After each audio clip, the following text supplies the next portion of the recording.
Hello, welcome to the Ethan's Broken Wolf. This channel is about engaging stories with unexpected turns and moments that pull emotionally. If you enjoy drama surprises that truly are in right place, subscribe to join us for the upcoming videos. Thank you. Enjoy the video. The music was loud enough to drown thoughts, but not loud enough to silence what I felt. Neon lights flashed across the crowded club floor when I saw her. My wife, laughing, her hands wrapped around a man I recognized instantly. Her ex. The same man she once swore meant nothing.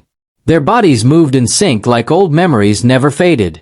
For a second, the world slowed. My chest tightened, but my face stayed calm. I didn't storm in. I didn't shout.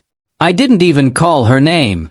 I just stood there, watching long enough to understand everything without hearing a single word. She hadn't noticed me yet. Her head tilted back in laughter, his hand resting too comfortably on her waist. That wasn't an accident. That wasn't friendly. That was history rekindling under dim lights. I remembered how she told me she was going out with just friends. How she kissed my cheek before leaving. How she said, "Don't wait up." Funny. I wasn't supposed to see this. I wasn't supposed to know. A strange calm settled inside me. Not anger. Not jealousy.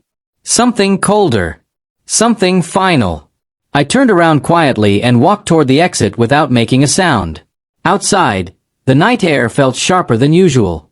My phone buzzed in my pocket. Her name lit up the screen. I ignored it. Then another call. And another. I didn't answer. I got into my car and sat there for a moment, staring at my reflection in the rearview mirror. I didn't look broken. I looked awake.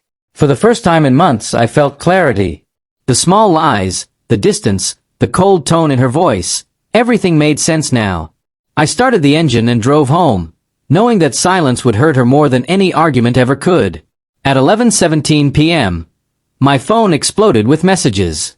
"Where are you? Why did you leave? It's not what you think." I smiled slightly at that one. It's never what I think. By 11:32 p.m., the calls turned desperate. She must have realized I saw them. Maybe someone pointed me out. Maybe she turned and found the space where I once stood empty. Panic probably replaced that laughter. I imagined her scanning the room, pushing past people, heart racing. But I wasn't there anymore. I was home, calmly packing a small suitcase with only essentials. No drama.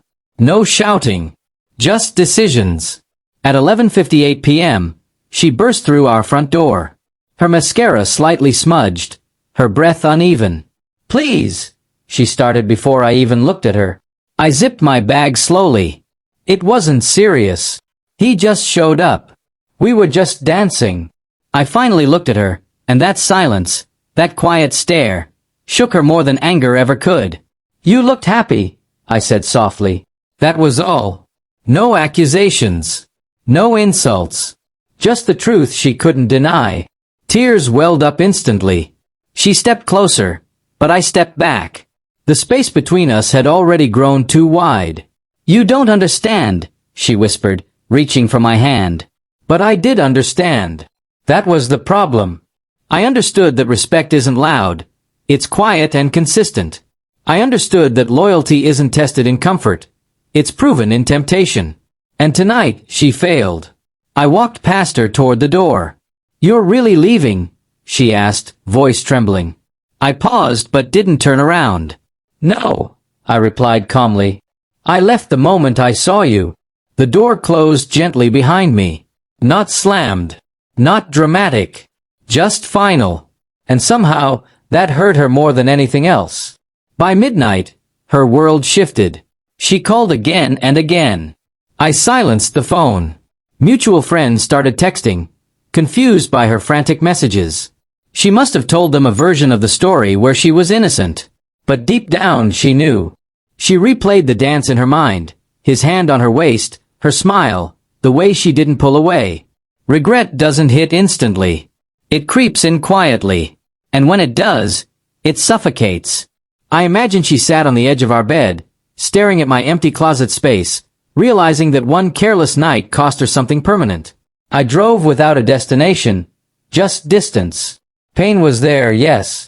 But beneath it was something stronger. Dignity. I didn't need revenge. I didn't need to expose her. Her regret would be punishment enough. The image of them dancing replayed in my mind, but instead of anger, I felt closure. Sometimes betrayal doesn't come with shouting or scandal. Sometimes it comes with music, laughter, and a quiet exit. I checked the time. 12:07 a.m. A new day had officially begun. And for the first time in a long while, I felt strangely free. The next morning, she sent a long message. Paragraphs filled with apologies, explanations, promises. I'll block him. I'll never go out again. I'll do anything. But the damage wasn't about him.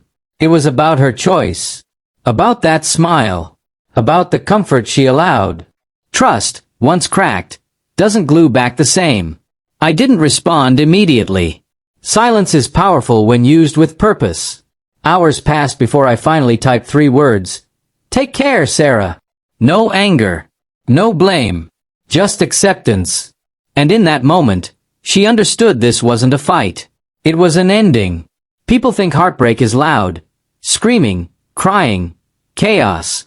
But sometimes it's silent. Sometimes it's a man watching from a distance, choosing self-respect over confrontation. That night at the club, I didn't lose my temper. I didn't create a scene. I simply walked away. And by midnight, she regretted everything. Not because I yelled, but because I didn't. Because she saw what calm looks like when love finally turns into closure. Some lessons don't need shouting. Some goodbyes don't need words. And sometimes, the most powerful revenge is walking away without looking back.